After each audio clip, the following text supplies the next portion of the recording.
आज के क्लास में हम लोग पदार्थों के पृथक्करण की विधियों के बारे में सीखेंगे कि पदार्थ का पृथक्करण हम किन किन विधियों के द्वारा करते हैं। ये पदार्थ क्या है, उसका पृथक्करण क्या है। सबसे पहले पदार्थ तो वो ये सारी चीज़ें जो स्थान घेरती है और जिसमें द्रव्यमान होता है उसे पदार्थ करते हैं। ये तो सिंपल समझ में आ गया। फिर पृथक्करण, पृथक्करण का अर्थ हुआ उसे अलग करना। अगर दो पदार्थ है, मोटे तो पदार्थ है जैसे आम अमरूद को अलग करना, ये तो हम तुरंत अलग कर देंगे। परंतु वही अगर सूक्ष्म कण हो जैसे नमक और पानी को अलग करना, तो इसमें हमें सोचना पड़ेगा किस मेथड से, किस विधि से हम इसे अलग करें। बालू और पानी को अलग करना, तो इन सभी पदार्थों को अलग करने की किसी न कोई विधि है, तरीका है, जिसके माध्यम से हम उसे अलग करते। तो उसी के बारे में आज हम लोग पढ़ेंगे। तो बच्चों, सबसे पहले पदार्थ के बारे में बता दिए, उसके अलग करने की विधि, पृथक्करण में अलग करने की विधि। सबसे पहला आता है हस्तचयन। हस्तचयन का अर्थ हुआ हाथों से चुनकर निकालना। हस्तचयन विधि में क्या होता है, हाथों से चुनकर पदार्थों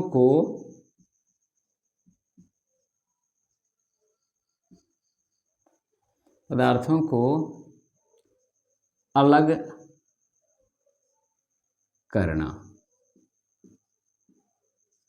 जैसे चावल से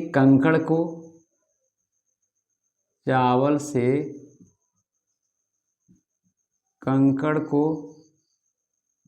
निकालना।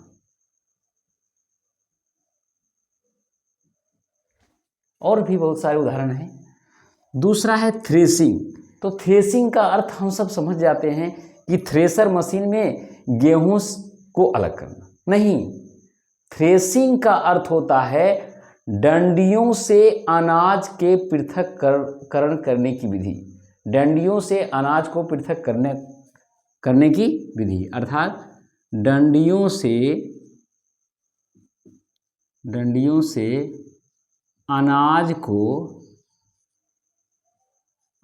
को पृथक्करण करने की विधि। उसमें आपको गेहूं भी आ सकता है, धान भी आ सकता है, सरसों भी आ सकते हैं। कोई भी जिसे हम डंडी से उसको अलग करेंगे उसे ही थ्रेसिंग विधि कहते हैं बच्चों। तो ये तो आप लोग जान गए थ्रेसिंग क्या है, हस्तचयन क्या है। अब अगला है निष्पावन।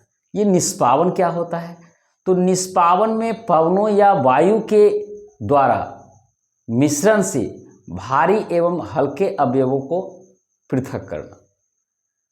पवनों या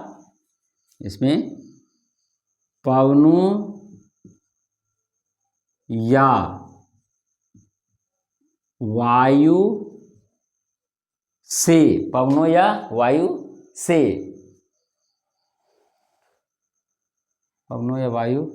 के द्वारा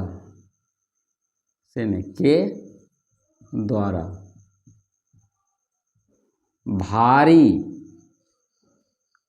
एवं हल्के पदार्थों को अलग करना। जिसमें आप लोग देखे होंगे कि धान को ओसाया जाता है। उसमें क्या होता है, जो भारी अनाज होते हैं वो बैठ जाते हैं और जो हल्के खखड़ी जिसको कहते हैं वो अलग हो जाते हैं। ये किस विधि के द्वारा होता है, तो ये निष्पावन विधि के द्वारा। ये किस विधि के द्वारा, निष्पावन विधि के द्वारा। अब है चालन। तो चालन में क्या होता है, मिश्रण के दो ऐसे अवयव जिनके अमापों में अंतर हो। चालन में क्या होता है, दो ऐसे अवयव जिनके अमापों में अंतर हो। अमापों का अर्थ होता है माप, आकार। अमापों में अंतर हो उसे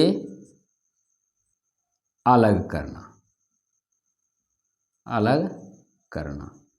ये चालन विधि के द्वारा होता है। जैसे कंकड़ तो बालू का भी, जैसे महीन बालू और मोटे बालू को अगर मिला हुआ है उसको चालन विधि से अलग करते हैं। एक ये हो गए धान और कोई अन्य जो उसके माप में अंतर, जैसे गेहूं और सरसों, अच्छा उदाहरण है, गेहूं और सरसों को अलग करना, ये चालन विधि से उसको अलग करते हैं। जिसको और भी बहुत सारे हैं, मुख्य रूप से समझ गए, समझ में आना चाहिए कि ये है होता क्या है, बस उदाहरण तो बहुत सारे हैं बच्चों। चलिए अब इतने समझने के बाद अब अवसादन, निस्तारण और निस्यंदन ये क्या होता है इसे जानते हैं। तो अवसादन, इसको मिटा देते हैं।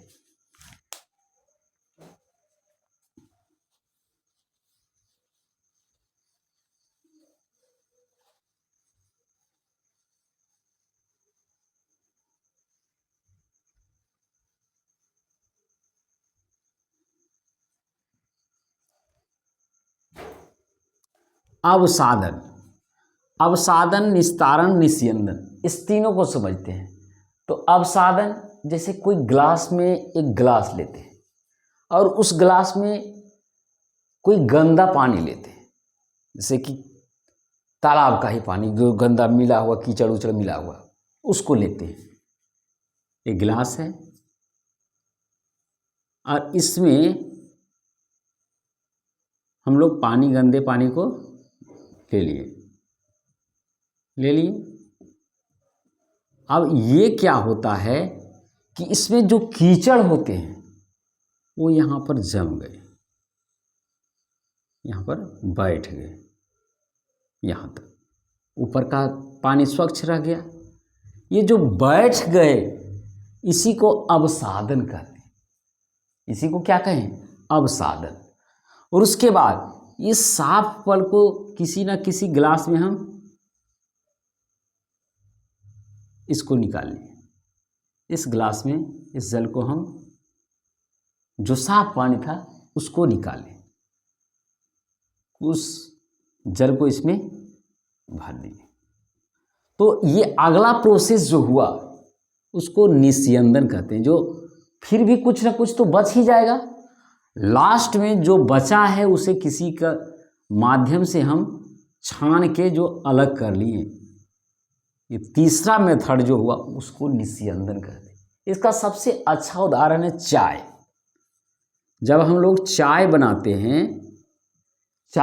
हैं तो अगर कहीं छलनी ना मिले तो मोटे तौर पे जैसे निकाल लेते हैं, कुछ उसमें रह जाता है। तो जो नीचे जो चाय पत्ती बनाए, कुछ देर के लिए बनाने के बाद जब उसको नहीं मिला छलनी, तो उसको हम क्या करते हैं, जल्दबाजी में किसी दूसरे गिलास में ढारते। तो पहले वो बैठ जाता है, अंतिम में कुछ इंतजार करते, चलो एक गिलास में दे दिए, उसको कुछ समय के लिए छोड़ दिए, तो वो नीचे चाय की पत्ती बैठ जाती है। उसी जो बैठ जाती है उसी को कहते हैं अवसादन। और उसके बाद उसको जो दूसरे गिलास में जो डालने का काम करते हैं उसको कहते हैं निस्तारण। और तीसरा मेथड, जब छलनी मिल गया तो उसको फिर से पुनः गाड़ देते हैं, उसी को कहते हैं निस्यंदन। तो उम्मीद है आप समझ गए हो। चलिए अब है वाष्पन। ये वाष्पन क्या होता है, चलिए इसको मिटाते पहले। ये वाष्पन, और उसके बाद क्वथन। वाष्पन के बाद बच्चों कथन आता है। तो चलिए देखिए, ये सभी के लिए है, किसी भी क्लास के बच्चे इसको देख सकते हैं, समझ सकते हैं, कोई बड़ी बात नहीं। वाष्पन और एक है क्वथन। तो वाष्पन सभी तापमान पे होते हैं, वाष्पन सभी तापमान पर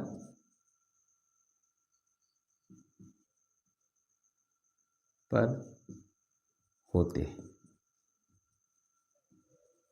परंतु क्वथन जो है बच्चों, क्वथन निश्चित तापमान पर होता है, निश्चित तापमान पर। ये बात समझ में नहीं आया। जैसे उदाहरण से द्वारा समझते, हम कपड़े को सुखाते हैं, अगर कपड़ा 26 डिग्री से 27 डिग्री अगर तापमान हुआ तो भी सूखेगा, तो वो वाष्पन की क्रिया से सूख रहा है।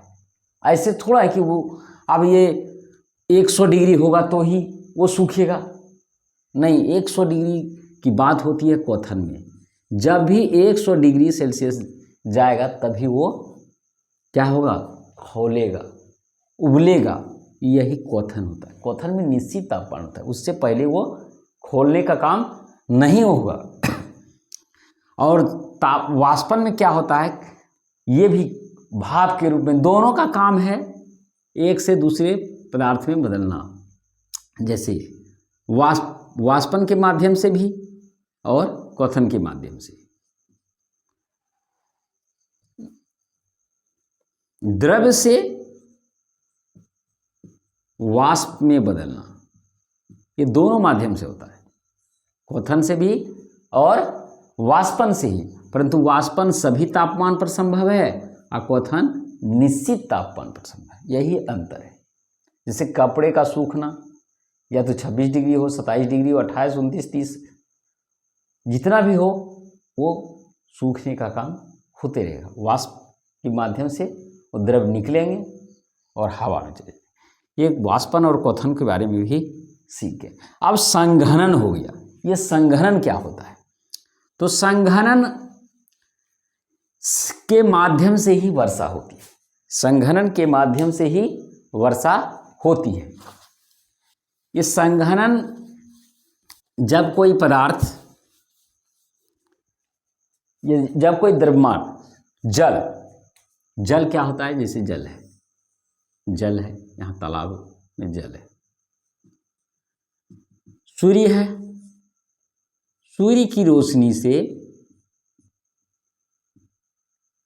इसका वाष्पन हुआ, सूर्य के माध्यम से इसका वाष्पन हुआ, ये ऊपर गए और फिर इकट्ठा हो गए, जमा हो गए, वाष्प एक जगह जमा हुआ, और वो जब ठंडा हो जाते हैं, वाष्प जब ऊपर जाते हैं तो ये जब ठंडा हो जाते हैं तो ये ठंडा होने की क्रिया, जैसे वाष्प गए ऊपर में, वहाँ पर जाके ठंडा हो गए, एक जगह मिले तो वो ठंडा हो गए, और यही ठंडा होने के बाद ये जल की बूंद के रूप में नीचे वर्षा कराती है। ये जो ठंडा हो गए मिलके, इसी को ही संघनन कहते हैं। वाष्प का बन के एक जगह जमा होना और उसको ठंडा होना और फिर वर्षा के रूप में हमें फिर जल ही में बन जाना, संघनन के माध्यम से। अब अगला है संतृप्त विलयन। क्या है, संतृप्त विलयन। अब कहीं भोज में गए, सपोज एक उदाहरण से ही बच्चों को समझ में अच्छा आता है। अब हम भोज में गए और खाना खा ली, और फिर कोई मिल जाए, चलिए खा लेते हैं, तो अब बोले नहीं, अब हम संतुष्ट हो गए, अब हमें खाने की जरूरत नहीं है। तो वही बात होता है, यदि विलायक में विलेय, यदि विलायक, ये विलायक और विलेय क्या होता है इसे भी जानते हैं। जैसे कि हम एक गिलास लिए और उसमें पानी ले लिए और उसमें फिर चीनी को डालना स्टार्ट किया, तो कुछ ऐसी अवस्था आएगा जब पानी में चीनी घुलना बंद हो जाएगा। तो जिसमें घोल रहे हैं वो हो गया विलायक, माने इसमें ये विलय, और जो घुल रहा है वो हो गया विलय। जैसे चीनी हो गया विलय और ये पानी जो हो गया वो है विलायक। इसी बात से समझते हैं कि एक ऐसी अवस्था जब वो घुलना ही बंद हो जाए, अब वो घुले ही नहीं, तो उसे ही संतृप्त विलयन कहते हैं। तो आज का क्लास यहीं तक, कैसा लगा आप लोग जरूर बताइएगा। जय हिंद।